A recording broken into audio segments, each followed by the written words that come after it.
no se habla mucho de mujeres, de cómo viven, de lo que significa ser ciudadana, simplemente ciudadana en un país de América Latina y en un gran país como México. Una pregunta, porque me llegan también preguntas desde Europa, a lo mejor un poco tonta, pero ¿por qué, según usted, existe y sobrevive esa cultura machista en América Latina y en México, por ejemplo? Pues no es nada tonta, ¿no? Porque efectivamente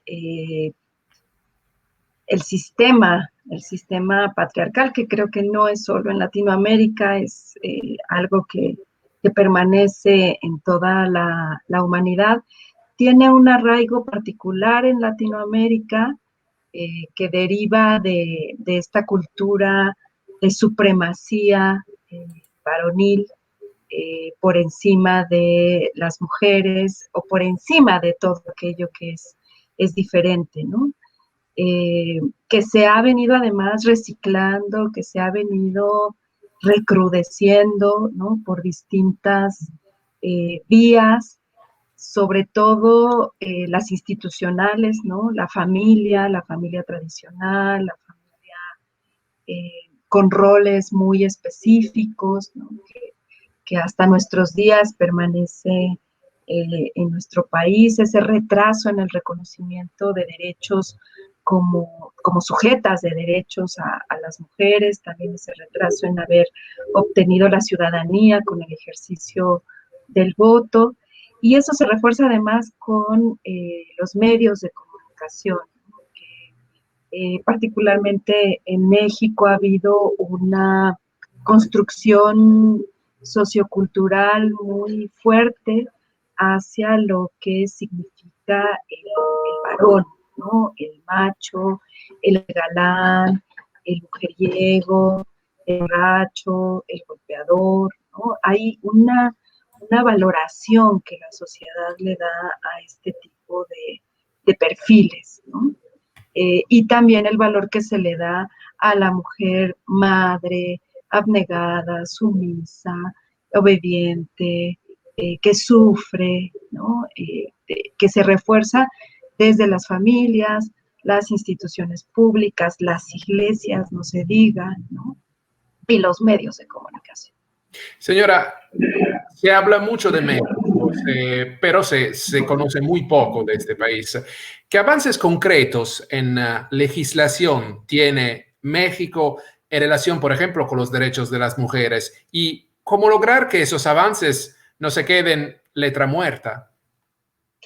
Las mujeres mexicanas desde hace más de 100 años hemos impulsado un movimiento feminista vigoroso, activo, muy propositivo.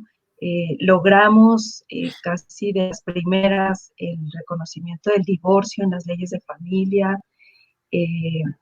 Hicimos también grandes avances para eliminar de nuestros códigos y leyes esos atavios franceses de los códigos napoleónicos, ¿no? Que fueron nuestra herencia acá y que mantenían una hegemonía varonil, ¿no? Hacia la propiedad, hacia la vida, hacia las libertades.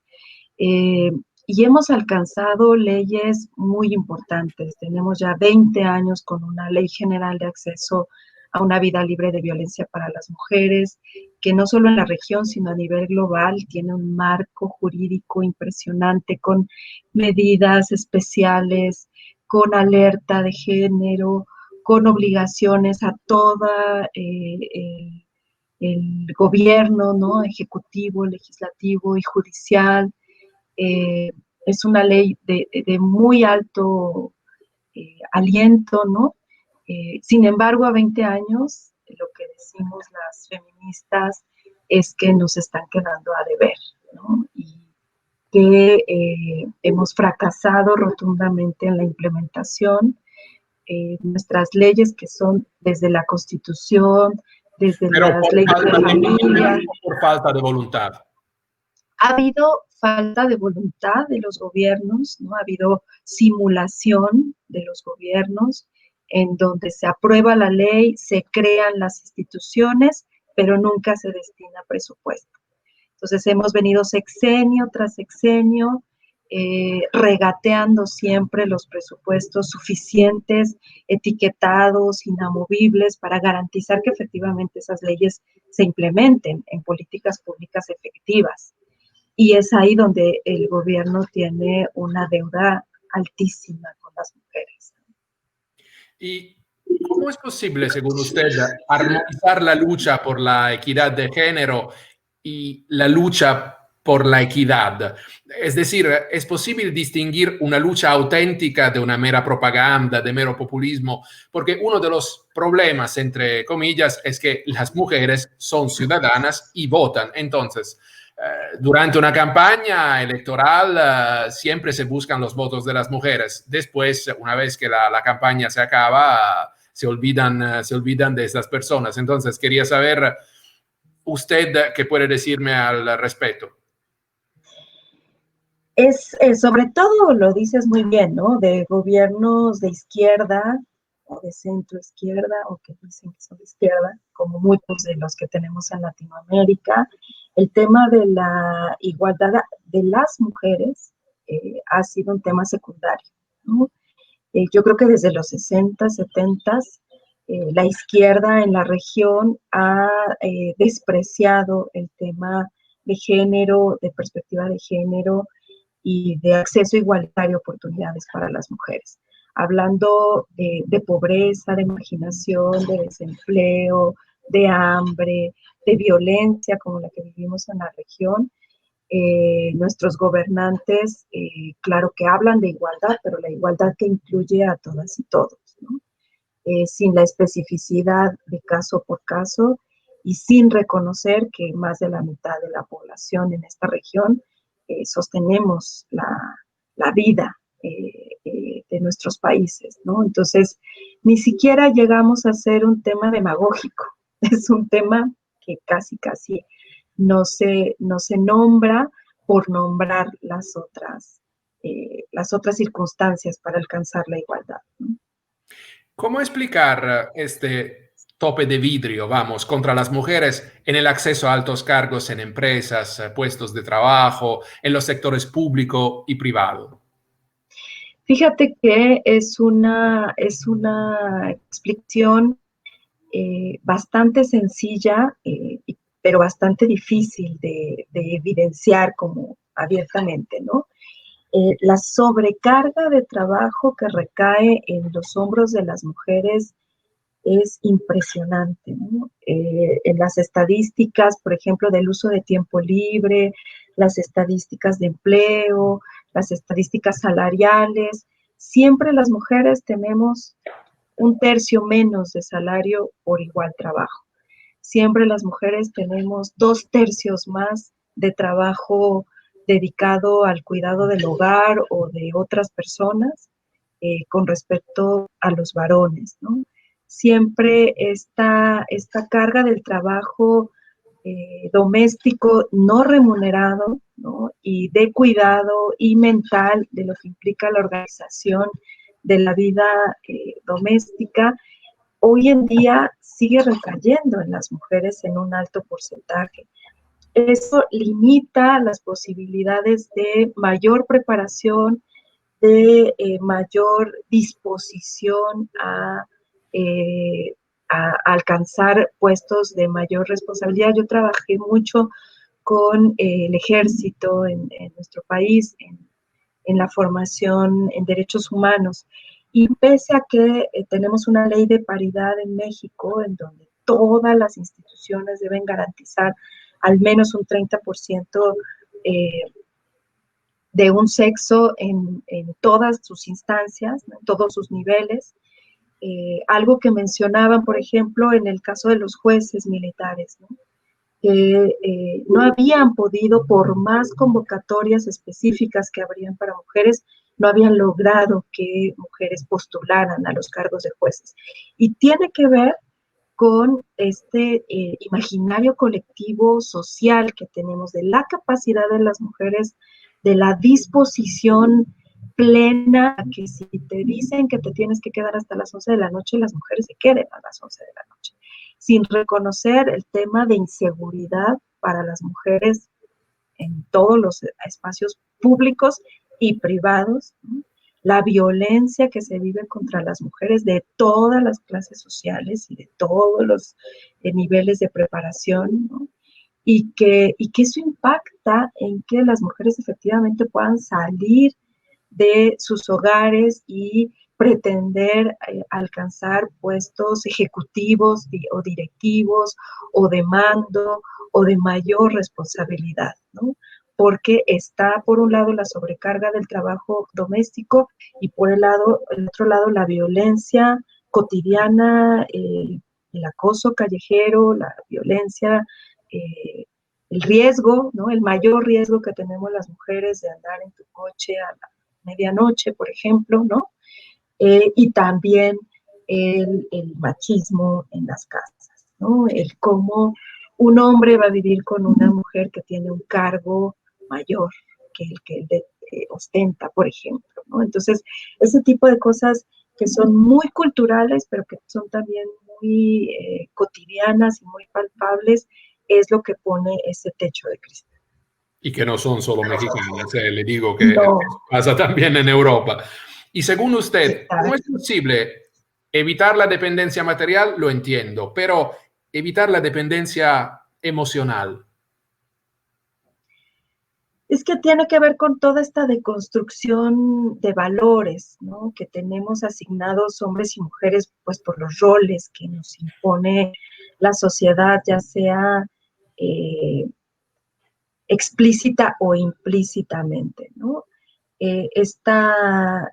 Por ejemplo, este valor que se le da a la maternidad, que es exacerbado en muchas de nuestras sociedades, ¿no? Para las mujeres que deciden no ser madres o las que no pueden ser madres, es un tema de conflicto fuerte por el peso social, ¿no? Y si además decide, o si decide ser madre pero serlo soltera, o si decide ser lesbiana y tener otra forma de familia, o sea, ahí se van acumulando cargas y cargas y cargas, ¿no? Pero tiene que ver con esta construcción de los géneros y cómo socialmente vamos valorando eso que te decía al inicio, ¿no?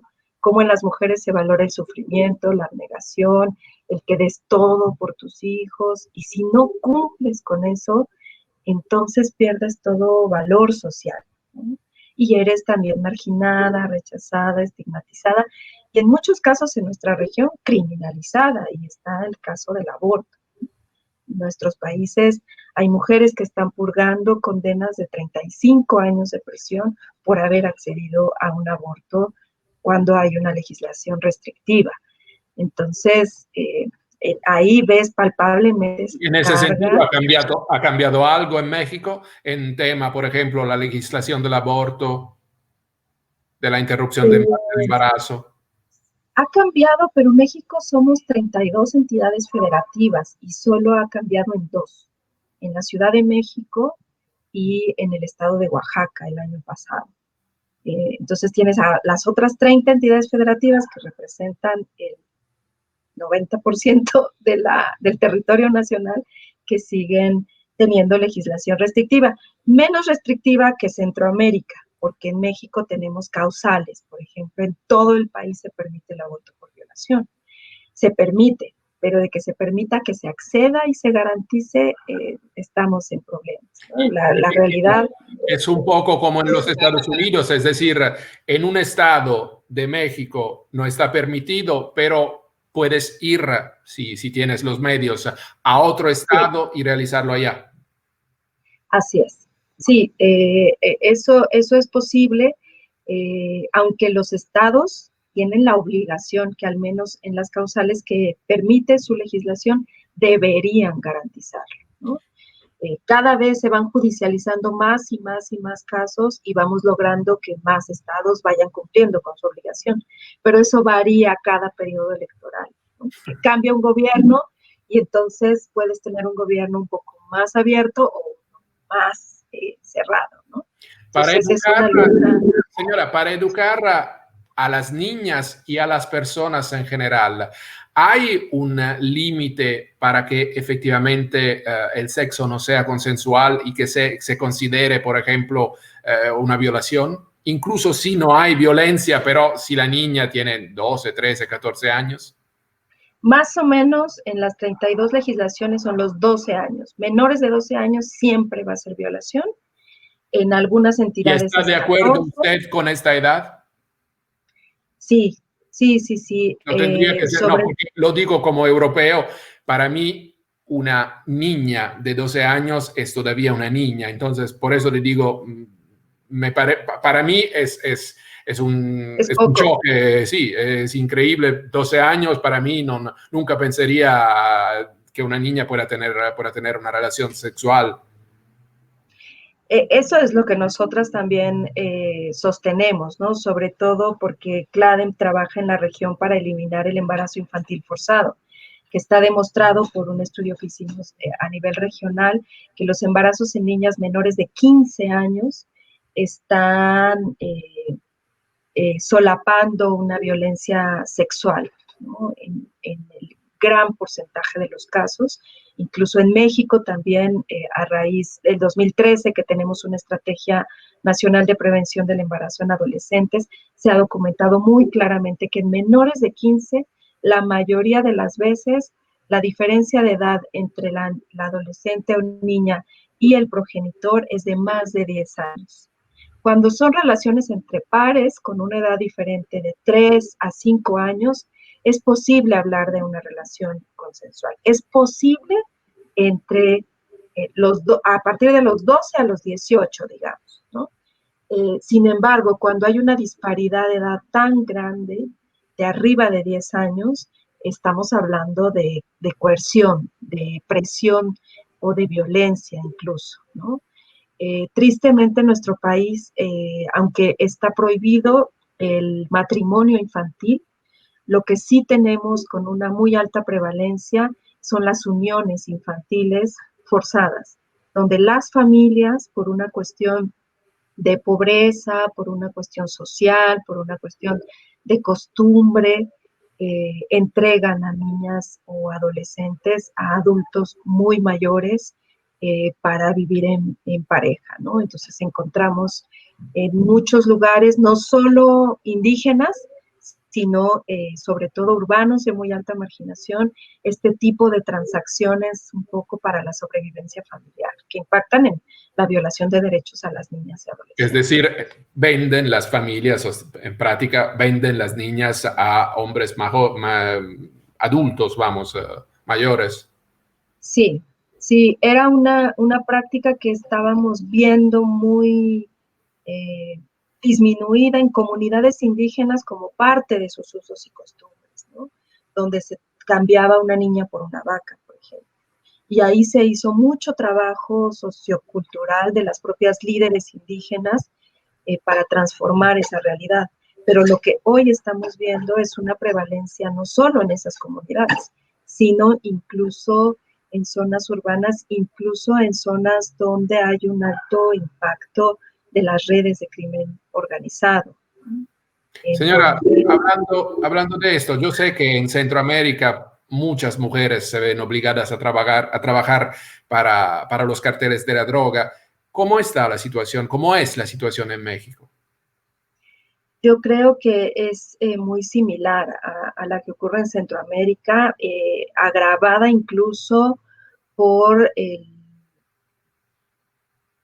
porque las redes de crimen organizado a raíz de la guerra contra el narco en 2009-2010 en México se atomizaron, ¿no? Se atomizaron de tener 3 a 5 organizaciones delictivas más o menos definidas, con territorio, con prácticas y con operaciones más o menos claras. Ahora tenemos un sinfín de células en todo el país que operan sin ningún tipo de control y, por ejemplo, el mapa de feminicidio en México coincide muy claramente, así como una colega hizo este estudio georreferencial y coincide con las zonas en donde están trabajando las células de crimen organizado, ¿no? Donde hay más índice de feminicidio es donde están asentadas las células delictivas, ¿no?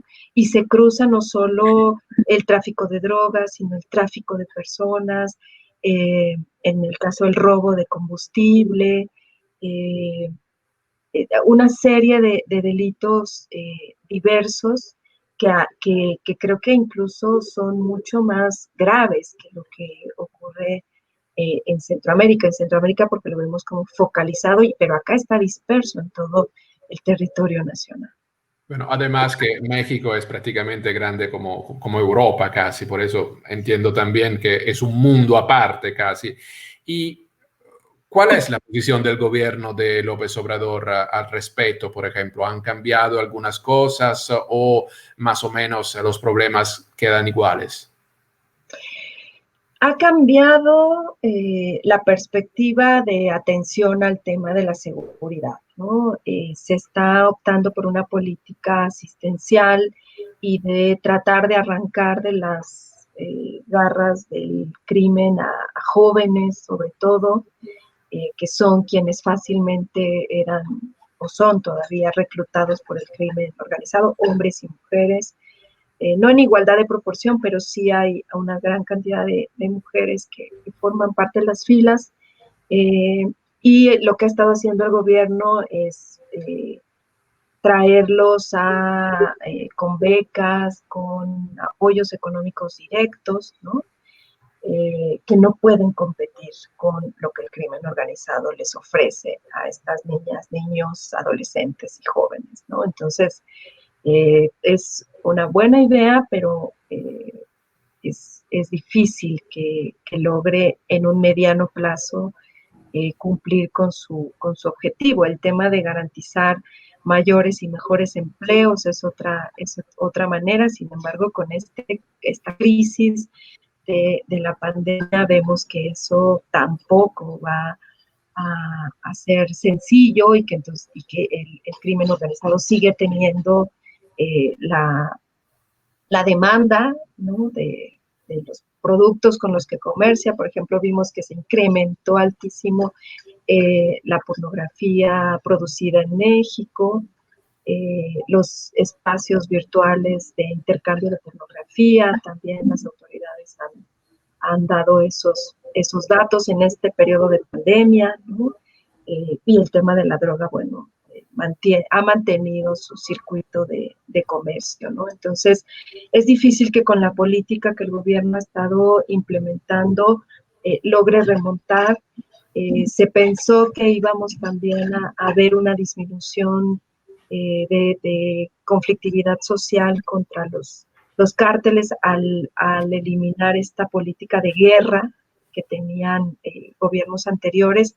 Sin embargo, como ahora no es un problema de los grupos organizados, del crimen organizado contra el gobierno, sino entre los grupos organizados. Entonces, ahí vemos que prácticamente tenemos en varios espacios del territorio algo así como guerras civiles, ¿no? En donde hay combates todos los días, donde hay muertos todos los días, donde la población civil sufre todos los días los embates de estas rencillas entre distintas células delictivas, ¿no? Entonces, el gobierno no ha logrado todavía intervenir y controlar, ¿no? Tuvimos un evento terrible en el norte del país cuando se intentó detener al hijo de uno de los grandes capos, ¿no? Y fue una lección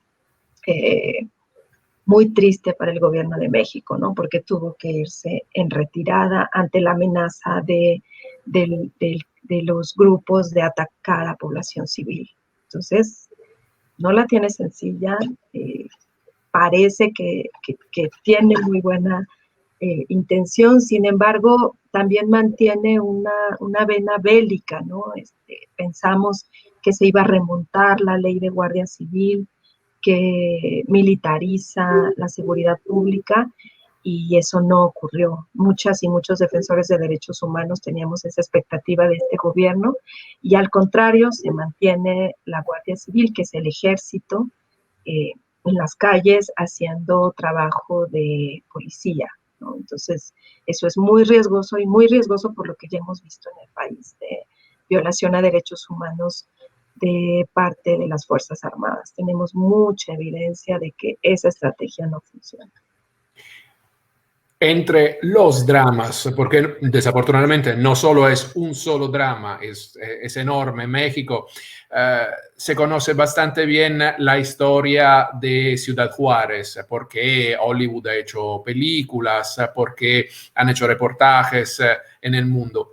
¿Hay otras regiones o situaciones que se desconocen afuera, que se desconocen en el extranjero, pero que son igualmente graves? Sí, sí, tristemente lo que ocurrió en Ciudad Juárez muy lentamente se vino eh, dispersando a lo largo del territorio nacional. Ciudad Juárez está prácticamente en la frontera con Estados Unidos, muy en el norte, y el feminicidio vino bajando y expandiéndose hacia el centro, al estado de Jalisco, de manera digo, por ejemplo, en lo que llevamos de la pandemia van 180 mujeres asesinadas en Jalisco solamente, que es uno de los 32 estados de la República. Y de ahí bajó hace más o menos unos 7 años al Estado de México. El Estado de México es la entidad que colinda con la Ciudad de México, lo que antes era Distrito Federal, con la capital del país. Es una entidad muy grande, con mucha dispersión, pero también con localidades o lo que llamamos municipios de muy alta densidad poblacional, como es Ecatepec y Nezahualcóyotl. No tengo en este momento la cantidad, pero o sea, se cuentan por millones la población en solo estos municipios, y son justo estos dos municipios los que hoy en día tienen el más alto índice de feminicidio a nivel nacional. Son 11 los municipios del Estado de México que se encuentran en alerta de género, que por la Ley General de Acceso se decretó hace ya al menos unos 5 años que se decretó la alerta de género por el número de feminicidios que se registraron en esta entidad, en sus 11 municipios de más alta prevalencia, y es donde históricamente ha gobernado el Partido Revolucionario Institucional, el PRI, que fue el partido hegemónico antes de que lográramos tener cambio de gobiernos, y bueno, es el bastión del PRI, el Estado de México. Es la entidad donde tiene su voto duro, donde han generado clientelas, donde han generado también o tolerado ciertos espacios para el crimen organizado. O sea, es donde realmente hay una situación de conflictividad social muy, muy, muy grave. Incluso hoy en día son de las entidades donde el tema de defunciones por COVID también son más altas, ¿no? Entonces, ahí es donde ahora podemos decir que vemos el fenómeno de Ciudad Juárez. En Ciudad Juárez teníamos más o menos pues un mapa de cuáles eran las circunstancias, ¿no?, que favorecían que existiera el fenómeno. No ha dejado de ocurrir en Ciudad Juárez, eso también hay que decirlo, pero acá en el Estado de México tiene que ver muchísimo con la marginación, con la falta de acceso a oportunidades, con el poco nivel de educación que hay, y con los brazos de las células de crimen organizado. Y también, esa es una cosa que no debemos dejar de mencionar, con la trata de personas. Ese es digamos, uno de los espacios por donde transitan necesariamente el tráfico de seres humanos, sobre todo hacia los estados del norte y hacia Estados Unidos, ¿no? Entonces, hay las caminatas de migrantes de Centroamérica forzosamente tenían que transitar por ahí, y ese era un filtro terrible, ¿no?, para ellas y para ellos. Hemos hablado de la educación obviamente debe estar enfocada no solo en el empoderamiento de las niñas, vamos, sino también formar a los niños para el respeto, el reconocimiento del otro, la convivencia.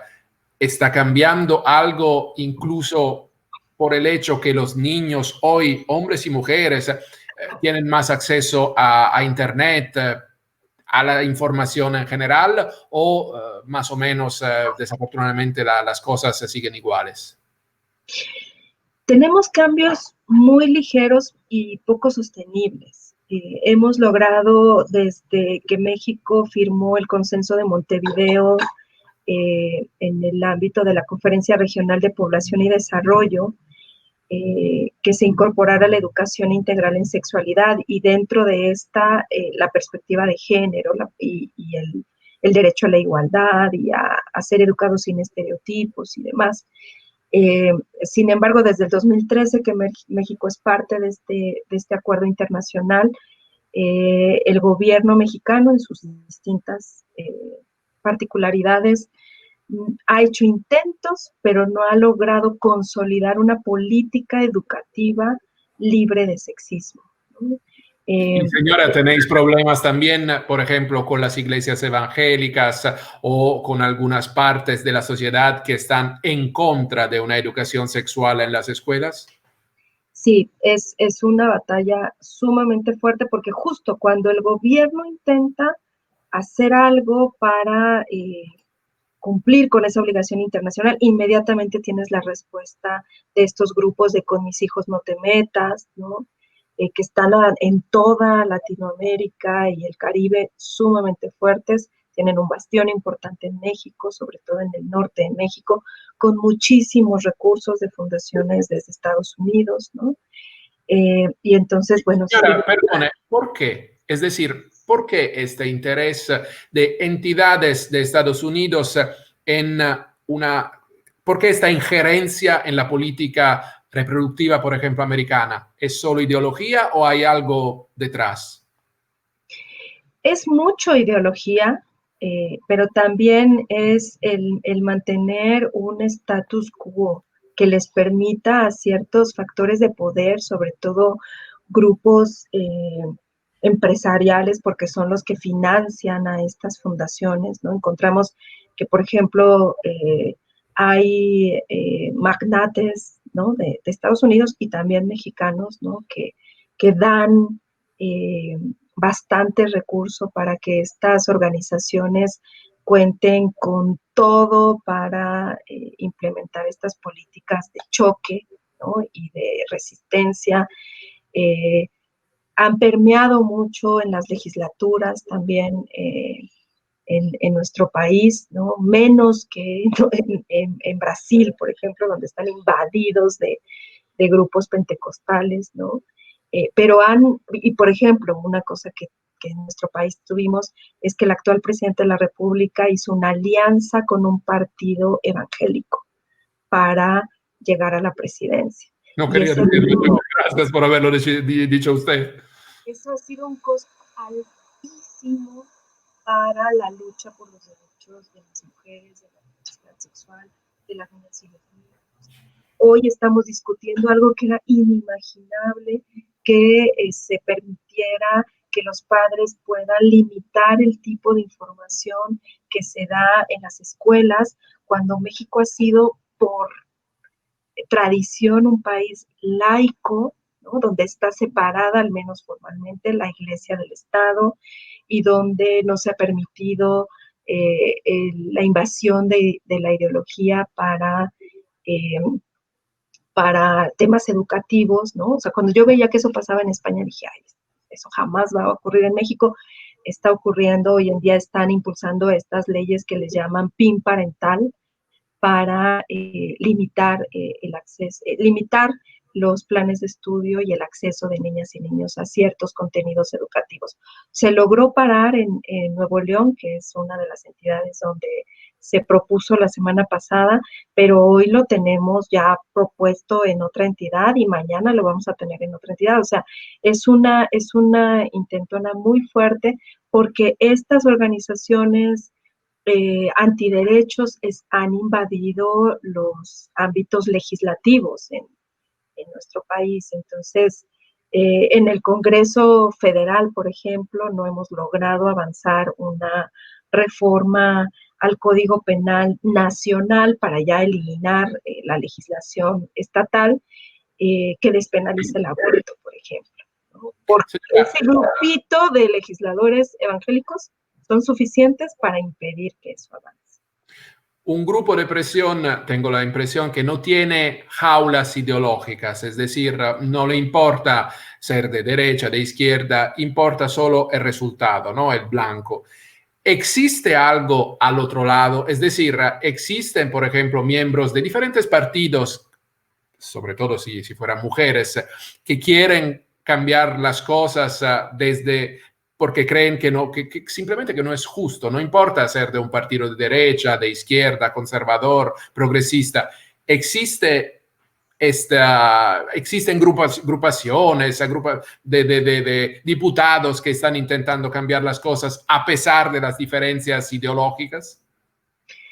Sí, pero son una minoría, son una franca minoría. Justo con el arribo de este gobierno y en alianza con este partido, que prácticamente todo el territorio nacional es ahora casi partido hegemónico de Morena.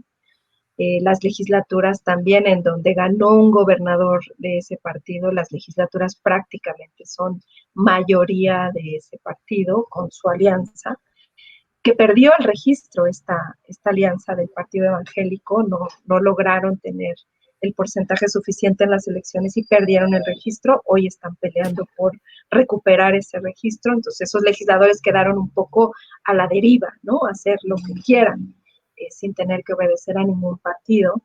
Pero entonces es muy fuerte el peso de esta mayoría, ¿no? O sea, sí tenemos legisladoras, tenemos una bancada feminista a nivel federal y algunas legisladoras locales que están por avanzar en derechos, pero no hacen lo suficiente para generar un cambio. Todo tendría que ser en alianza con otras fuerzas políticas y ahí se vuelve en un mercado, ¿no? O sea, ahí ya es una negociación en donde sí te doy, pero entonces tú qué me das, ¿no?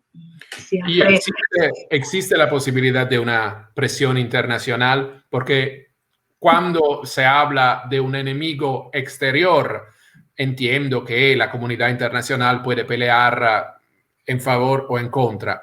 Pero cuando se habla de algo como el derecho los derechos de las mujeres, por ejemplo, ¿quién es el enemigo, el verdadero enemigo? El verdadero enemigo, pues, es el sistema patriarcal hegemónico, ¿no? A quien Y le la importa. comunidad internacional, ¿qué podría hacer, por ejemplo, desde afuera? ¿Qué se podría hacer para efectivamente, para que las cosas cambien? Claro, hay espacios de interlocución, ¿no? Internacional, hay espacios también para, por ejemplo, la Comunidad Europea ha sido una aliada de las luchas por los derechos humanos en nuestra región, ¿no? Para denunciar, para llamar la atención, para exigir. Tristemente, creo, a este gobierno, como que al anterior, que era terrible y nadie lo va a defender nunca, pero simulaba que le daba pena. Era un simulador total. Pero creo que a este gobierno, que además es de un perfil bastante más nacionalista y que ve solo hacia adentro, ¿no?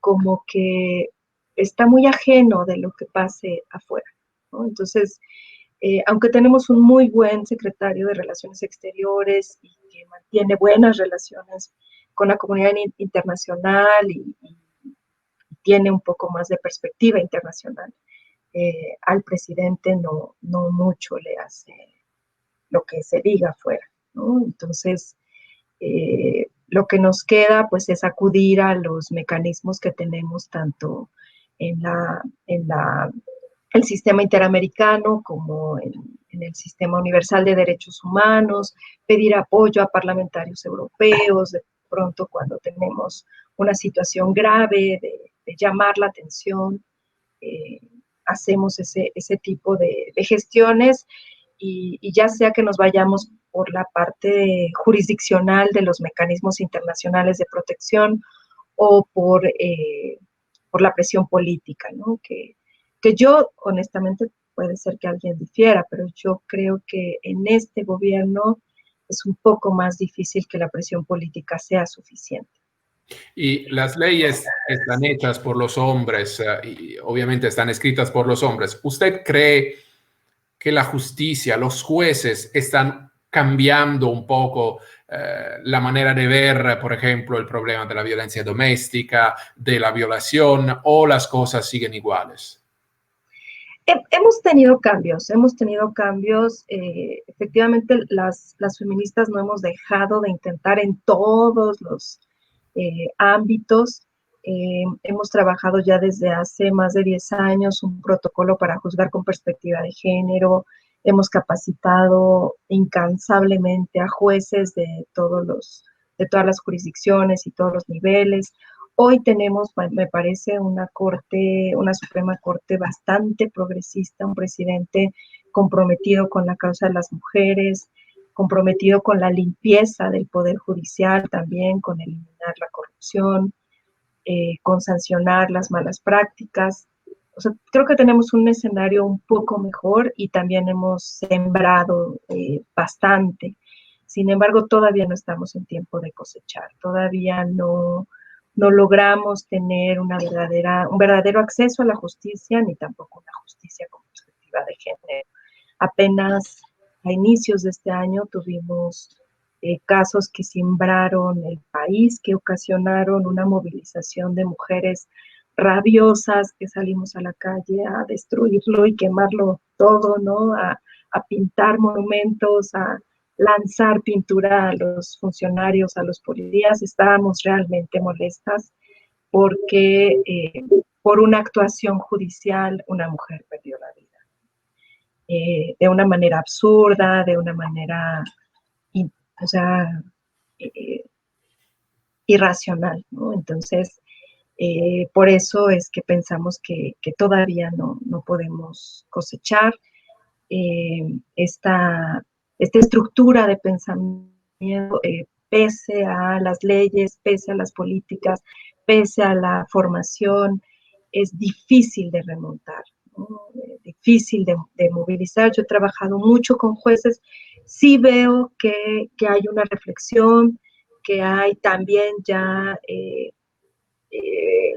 siguen siendo mayoría hombres, por supuesto, ¿no? En un muy alto porcentaje, pero que son un poco más reflexivos, al menos ahora utilizan los instrumentos internacionales de defensa de los derechos de las mujeres en sus sentencias, que eso también ya es un gran avance, pero digamos que la generalidad sigue teniendo sentencias con sesgo de género, ¿no? Dejando en libertad a feminicidas porque desde su perspectiva no había elementos para demostrar su culpabilidad, ¿no? Entonces, todavía tenemos mucho que trabajar ahí. Y terminamos con un mensaje de esperanza, porque efectivamente veo que hay muchos problemas. ¿Hay iniciativas de vuestra organización, próximas iniciativas que usted quiere, de lo que usted quiere hablar? Sí, mira, tenemos en México, CLADEM es parte de una gran plataforma que se llama Nosotras Tenemos Otros Datos, debido a que el presidente había salido a decir que pues, no, la violencia contra las mujeres no era más grave que otras violencias y que las denuncias al 911, muchas de ellas eran falsas. Salimos varias redes y varias organizaciones un poco retomando el aliento después de las movilizaciones de marzo que te contaba, para volvernos a unir aún desde el confinamiento, ¿no? Y desde la contingencia, pero en todo el país el movimiento feminista está muy unido, está muy fuerte, está propositivo, estamos accionando, estamos defendiendo lo que ya ganamos, estamos resistiendo los embates de las y los conservadores. Estamos organizando también el trabajo comunitario, la defensa de los presupuestos. Hoy estamos clave en defendiendo el presupuesto de las casas de la mujer indígena que fue recortado la semana pasada. Entonces, eso da mucha esperanza, que estamos juntas, que estamos unidas, que estamos fuertes y que no vamos a permitir pasos hacia atrás. Julia Escalante de Haro, gracias por esta entrevista. No, muchísimas gracias a ti, Alberto, y gracias a todas y